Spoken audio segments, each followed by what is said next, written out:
Movie के starting scene में हम एक आदमी को देखते हैं जो कि जिक्सो के ट्रैप में फंसा हुआ था। वो एक किलर था जिसे सिर्फ 5 साल की ही सजा हुई थी। अब जाहिर है कि जस्टिस नहीं हुआ, तो यहाँ पर जिक्सो अपना जस्टिस करना चाहता था। उसे एक टेबल पर मजबूती से बांधा गया था और उसके ऊपर एक काफी बड़ा ब्लेड सेटअप किया गया था। वो ब्लेड आहिस्ता आहिस्ता नीचे आता जाएगा और उसे कट करता जाएगा, और अगर वो इस ट्रैप से बचना चाहता है तो उसे अपने दोनों हाथों को क्रश करना होगा, और जब वो अपने दोनों हाथों को क्रश कर लेगा तब वो इस ट्रैप से आजाद भी हो जाएगा। और ऐसा करने के लिए उसके पास 60 सेकंड्स है। उसका टाइम स्टार्ट हो जाता है और वो ब्लेड आहिस्ता आहिस्ता नीचे आने लगता है। वो काफी डर जाता है और ना चाहते हुए भी उसे अपने दोनों हाथों को सेक्रीफाइस करना पड़ता है, लेकिन इसके बावजूद भी वो ब्लेड नहीं रुकता और उसे काटने लगता है। वो ब्लेड उसे काटता रहता है और देखते ही देखते उसके 2 टुकड़े हो जाते हैं और एक बहुत ही ज्यादा दर्दनाक तरीके से उसकी मौत हो जाती है। इसी दौरान हम नोटिस करते हैं कि वहाँ पर छुप कर कोई ये सब कुछ देख रहा होता है। अब क्योंकि इस ट्रैप ने जिक्सो के रूल्स के अकॉर्डिंग काम नहीं किया, तो जाहिर है कि ये ट्रैप जिक्सो का तो बिल्कुल भी नहीं है, बल्कि ये किसी और का ही ट्रैप था। इसके बाद हम 4th पार्ट के लास्ट में आ जाते हैं, जहाँ पर डिटेक्टिव पीटर उस नर्स के हस्बैंड को मार डालता है और हॉफमैन उसे वहीं पर बंद करके वहाँ से चला जाता है। तब पीटर काफी वरीड हो जाता है कि वो कहाँ पर फंस गया है और उसे एक सीक्रेट डोर मिलता है, और जब वो उस डोर को ओपन करता है तब उसके पीछे उसे एक टेप रिकॉर्डर मिलता है और वो उसे प्ले करता है, जिस पर जिक्सो ही बोल रहा था। जिक्सो उसे वार्निंग देते हुए आगे जाने से मना करता है, लेकिन वो जिक्सो की वार्निंग को इग्नोर करके उसे सीक्रेट रास्ते से आगे बढ़ता है। आगे उसे एक पिग मास्क पहना पर्सन मिलता है जो कि उसे बेहोश कर देता है, और उसकी आंख एक ग्लास बॉक्स में खुलती है और वो देखता है कि वो एक ट्रैप में फंसा हुआ है। उस ग्लास बॉक्स में आहिस्ता आहिस्ता पानी भरने लगता है और देखते ही देखते वो पानी से भर जाता है। यहाँ पर पीटर को कंफर्म हो जाता है कि अब उसकी मौत आ चुकी है। ये उसके लिए जिक्सो की तरफ से एक पनिशमेंट थी, क्योंकि उसने जिक्सो की वार्निंग को इग्नोर किया था। पीटर समझ चुका था कि अब कुछ भी नहीं हो सकता, और इसीलिए वो एक पेन को अपने गले में घुसा लेता है और तब जाकर वो सुकून का सांस लेता है। पुलिस भी वहाँ पर पहुँच जाती है और हॉफमैन उस नर्स की बेटी को लेकर वहाँ से बाहर आ जाता है। उस बच्ची को जिक्सो ने कहीं पर छुपा दिया था और सब लोगों को ये लग रहा था कि शायद जिक्सो ने उसे मार डाला, लेकिन जिक्सो बच्चों को नुकसान नहीं पहुंचाता। यहाँ पर हॉफमैन दिखावा कर रहा था कि उसने जिक्सो के ट्रैप से अपने साथ साथ एक बच्ची को भी बचा लिया है। वो बताता है कि उन दोनों के अलावा कोई भी जिंदा नहीं बच पाया, लेकिन उसकी स्टेटमेंट गलत साबित हो जाती है जब वो देखता है कि पुलिस वालों ने पीटर को सेव कर लिया है। पीटर को जिंदा देखकर हॉफमैन काफी परेशान हो जाता है। इसके बाद जिक्सो के चैप्टर को क्लोज कर दिया जाता है, जिसके लिए हॉफमैन को प्रमोट भी किया जाता है। लॉयर जिक्सो की वाइफ को उसकी आखिरी निशानी देता है, जो कि एक बॉक्स होता है। उस बॉक्स में क्या था ये हमें नहीं पता चल पाता, लेकिन जो भी था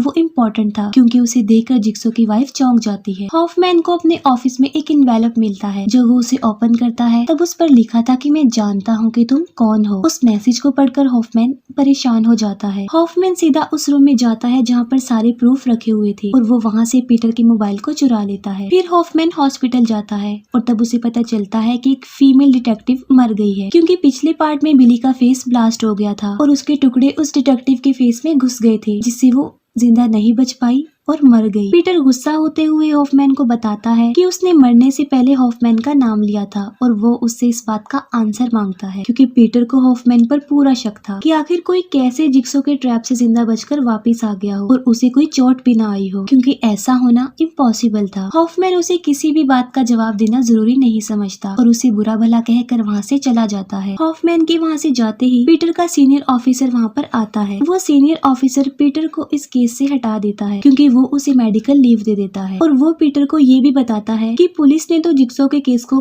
बंद कर दिया है, लेकिन FBI में अभी भी इसकी इन्वेस्टिगेशन चल रही है। हॉफमैन एक सीक्रेट लोकेशन पर पहुंचता है, जहां पर उसने एक गेम को सेटअप किया था। अब क्योंकि उसने जिक्सो की सीट ले ली थी, तो इसीलिए वो उसके प्रोसेस को आगे बढ़ा रहा था। उस गेम की मॉडल को दिखाते हुए गेम स्टार्ट हो जाती है, जिसमें 5 लोग थे। उनके गलों को चेंड किया गया था, जो कि एक केबल से कनेक्टेड थे। उनके लॉक की चाबी उनके सामने शीशे के बॉक्स में पड़ी हुई थी, लेकिन जो भी की लेने के लिए आगे बढ़ेगा तब उन सबका टाइमर स्टार्ट हो जाएगा, और खुद को उस ट्रैप से आजाद करने के लिए उनके पास सिर्फ 60 सेकंड्स हैं। अगर दिए गए टाइम के अकॉर्डिंग उन्होंने अपने लॉक नहीं खोले तो वो वायर्स पुल होंगी और पीछे लगी ब्लेड्स में फंसकर उनकी गर्दन कट जाएगी और उनकी मौत हो जाएगी। उन्हें एक से ज्यादा टेस्ट सरवाइव करने होंगे, और उन्हें कुछ जरूरी इंस्ट्रक्शंस भी दी जाती हैं जो कि उन्होंने फॉलो करनी थी। आज वो 5 लोग एक हो जाएंगे और उन्हें एडवाइस की जाती है कि उन्होंने अपने सेल्फ प्रिजर्वेशन के अगेंस्ट काम करना है, तभी वो बच पाएंगे। और आज वो सब एक दूसरे से कनेक्टेड है। उससे बचने के लिए वो वहाँ पर बैठकर भी खुद को सेव कर सकते थे, लेकिन वहाँ पर टाइमर बॉम्ब लगे हुए थे और अगर वो टाइम पूरा होने से पहले उस रूम से नहीं गए तो वो सब के सभी मारे जाएंगे। ये सुनकर उनमें से एक लड़का काफी घबरा जाता है और वो सीधा अपनी की तरफ भागता है और अब उनका टाइमर स्टार्ट हो जाता है। यहाँ पर उन्हें अपनी पावर इस्तेमाल करनी थी और उनमें से सबसे ज्यादा पावर एक आदमी था जो सबसे पहले अपनी चाबी निकालने में कामयाब हो जाता है। इसके बाद 3 सर्वाइवर एक एक करके अपनी चाबी को निकाल लेते हैं और टाइम पूरा होने से पहले आजाद हो जाते हैं, लेकिन उस लड़के की जल्दबाजी की वजह से उसके साथ वाली लड़की खुद को आजाद नहीं कर पाती और वो मारी जाती है। नेक्स्ट रूम का डोर ओपन हो जाता है और वो सब आगे बढ़ जाते हैं। उनमें से एक लड़की समझदारी का मुजाहिरा करते हुए वो सारी केस उठा लेती है। फिर हम पीटर को देखते हैं जो कि लीव पर था,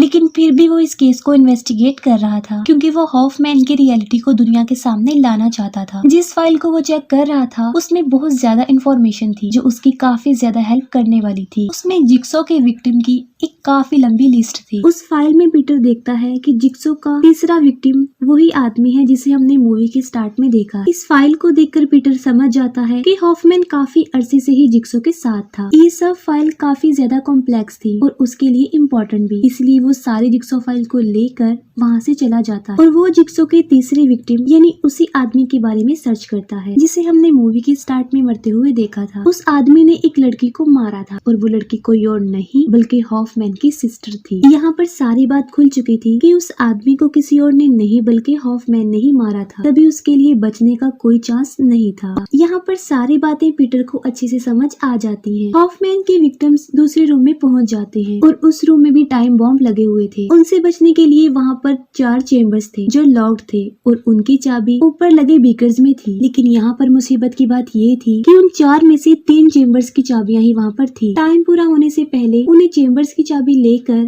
उसके अंदर चले जाना है वरना वो ब्लास्ट में मारे जाएंगे। यहाँ पर भी वो आदमी अपनी ताकत दिखाता है, लेकिन इससे पहले वो उस सेल्फिश लड़के को मारता है क्योंकि वो जरूरी नहीं समझता था कि वो सरवाइव करे, क्योंकि वो डिजर्व नहीं करता था। उसे लगता था कि वो दोनों लड़कियां ही डिजर्व करती हैं कि वो सरवाइव करें। वो सारे बीकर्स को तोड़ देता है और वो दोनों लड़कियां अपने अपने हिस्से की कीज को उठा लेती है। वो आदमी अपने हिस्से की की लेकर चेम्बर की तरफ बढ़ने लगता है, तभी एक लड़की पीछे से उस पर अटैक कर देती है और वो दूसरा लड़का उसके हिस्से की चाबी लेकर उस चेम्बर में जल्दी से घुस जाता है और उस आदमी की मौत हो जाती है। पीटर को ये भी पता चल जाता है कि उस आदमी की डेथ के बाद ही हॉफमैन ने जिक्सो का हर एक केस में साथ दिया। अब क्योंकि हॉफमैन ने जिक्सो की कॉपी करने की कोशिश की तो जिक्सो ने उसे भी पकड़ लिया, लेकिन जिक्सो ने हॉफमैन को एक आसान ट्रैप में फंसाया था क्योंकि उसे पता था कि अगर उसने जिक्सो की कॉपी की है तो वो उसके काम से इम्प्रेस हुआ है। लेकिन जिक्सो चाहता था कि अगर कोई उसे कॉपी करे तो उसके रूल्स को भी फॉलो करे। जिक्सो हॉफमैन को काफी कुछ समझाता है और उसे एक बहुत ही इफेक्टिव तरीका बताता है जो कि उसका अपना तरीका था। अपने बाकी विक्टिम्स की तरह जिक्सो हॉफमैन को भी एक चांस देता है और वो चांस होता है जिक्सो के साथ काम करने का और फाइनली वो जिक्सो के साथ काम करने के लिए एग्री हो जाता है। इस मीटिंग के बाद हॉफमैन ने हर एक ट्रैप में जिक्सो का साथ दिया और यही वजह है कि जिक्सो इतने सारे लोगों को पकड़ने में कामयाब हुए। हॉफमैन अभी तक जिक्सो का साथ दे रहा था, लेकिन वो सीनियर ऑफिसर को इस बात का यकीन दिला रहा था कि पीटर ही जिक्सो का साथी है जो कि जिक्सो के काम को आगे बढ़ाएगा। उस सीनियर ऑफिसर के लिए इस बात पर बिलीव करना कोई मुश्किल बात नहीं थी क्योंकि पीटर सारी जिक्सो फाइल लेकर वहाँ से गायब था। हॉफमैन के विक्टिम्स अपने तीसरे लेवल तक पहुँच जाते हैं। वहाँ पर भी टाइम बॉम्ब्स थे और बीच में एक बार टब भी पड़ा हुआ था। नेक्स्ट रूम के डोर पर 5 लॉक लगे हुए थे और उन्हें खोलने के लिए उन्हें 5 इलेक्ट्रिकल सर्किट्स को ऑफ करना था और उन्हें क्लोज करने के लिए उनके वायर्स को बार टब से कनेक्टेड करना था। उनके पास ज्यादा टाइम नहीं था, इसीलिए वो डिसाइड करते हैं कि उनमें से एक उस बार टब में लेटेगा और वो सारे वायर्स को उसे कनेक्ट करके उस रूम का लॉक ओपन कर लेंगे। अब जाहिर है जो बार टब में लेटेगा इलेक्ट्रिक शॉक लगने की वजह से उसकी मौत तो कंफर्म थी और कोई भी अपनी जिंदगी को सेक्रीफाइस करने के लिए एग्री नहीं होता, लेकिन यहाँ पर भी उन्हें अपनी पावर का इस्तेमाल करना पड़ता है। उनमें से एक लड़की हिम्मत दिखाती है, वो एक दूसरी लड़की को स्टैब करती है और वो मिलकर उसे बार टब में लिटा देते हैं और बाद में सारी इलेक्ट्रिकल वायर्स को उससे कनेक्ट कर देते हैं और टाइम से पहले ही वो उस डोर को ओपन करने में कामयाब हो जाते हैं। लेकिन जो लड़की बाथ टब में लेटी थी उसकी मौत हो जाती है और वो दोनों आगे बढ़ जाते हैं। जिक्सो की वाइफ उस सीनियर ऑफिसर के पास जाती है और वो कहती है कि पीटर उसका पीछा कर रहा है। अब जाहिर है कि वो झूठ बोल रही थी, लेकिन इसके पीछे रीजन क्या होती है ये पता नहीं चलता और उस सीनियर ऑफिसर का शक और ज्यादा मजबूत हो जाता है कि पीटर ही जिक्सो का साथी है। पीटर अभी भी जिक्सो के क्राइम सीन्स को इन्वेस्टिगेट कर रहा था। हमें दिखाया जाता है कि जो गेम अभी चल रही है उसके 5 विक्टिम्स की पिक्चर्स पहले ही जिक्सो ने हॉफमैन को दे दी थी जब उसकी आखिरी सांसें चल रही थी। पीटर का बचना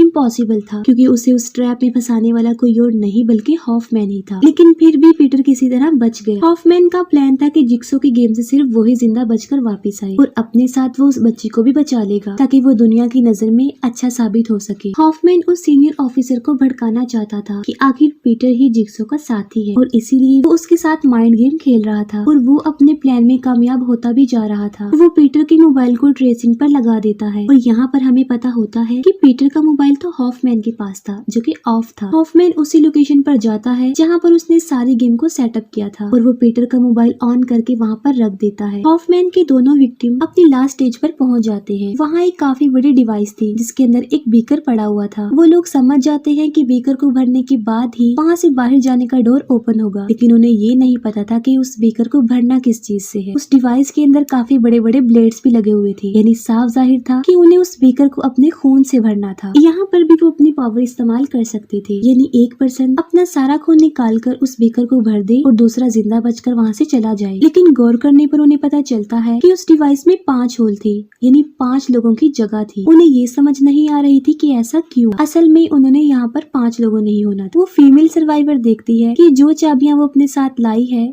वो सब सेम है, यानी एक चाबी से उन सब के लॉक खुल सकते थे। और दूसरी स्टेज पर अगर उनके पास 3 चाबियां थी तो एक चेम्बर में 2 लोग भी आ सकते थे, यानी दूसरी स्टेज में भी 5 लोग बच सकते थे। और तीसरी लेवल में उन्होंने 5 कोर कनेक्ट करने थे, यानी 5 अगर एक एक भी पकड़ते तो वो थोड़ा सा करंट बर्दाश्त कर लेते और उसे बाथटब के साथ जोड़ देते और वो 5 ही वहाँ से निकलकर जिंदा बचकर वापस आ सकते थे। और इस स्टेज पर आकर वो सब अपना अपना खून निकालते और वो बीकर भर जाता और वो 5 वहाँ से निकल सकते थे। लेकिन अब उन दोनों ने ही उस बीकर को अपने खून से भरना था, जो कि काफी मुश्किल भी था। पीटर का मोबाइल ट्रेस कर लिया जाता है और सीनियर ऑफिसर उसकी लोकेशन के लिए निकल पड़ता है। पीटर हॉफमैन का पीछा कर रहा होता है और वो उसका पीछा करते करते उसी घर में चला जाता है जिसे हमने पार्ट 2 में भी देखा था। पीटर एक सीक्रेट डोर से नीचे आता है। दूसरी तरफ वो दोनों टाइम वेस्ट किए बगैर उस बीकर को अपने खून से भरने लगते हैं। यहाँ पर उन 5 ने मिलकर ये करना था, लेकिन अफसोस की बात यह है कि वो दोनों ही मिलकर अब काम कर रहे हैं। टाइम पूरा होने से पहले ही वो उस बीकर को भर देते हैं। सीनियर ऑफिसर भी उस लोकेशन पर पहुंच जाता है जहां पर हॉफमैन ने ये सारी गेम कंडक्ट की थी और वहीं पर वो पीटर का मोबाइल देखता है और यहाँ पर उसका शक यकीन में बदल जाता है कि पीटर ही जिक्सो का अगला साथी है। लेकिन वहीं पर उस सीनियर ऑफिसर को वो दोनों सर्वाइवर्स भी मिल जाते हैं जो कि इस गेम का हिस्सा थे और वो अपनी फाइनल स्टेज को पार करके बाहर आ जाते हैं। पीटर एक रूम में जाता है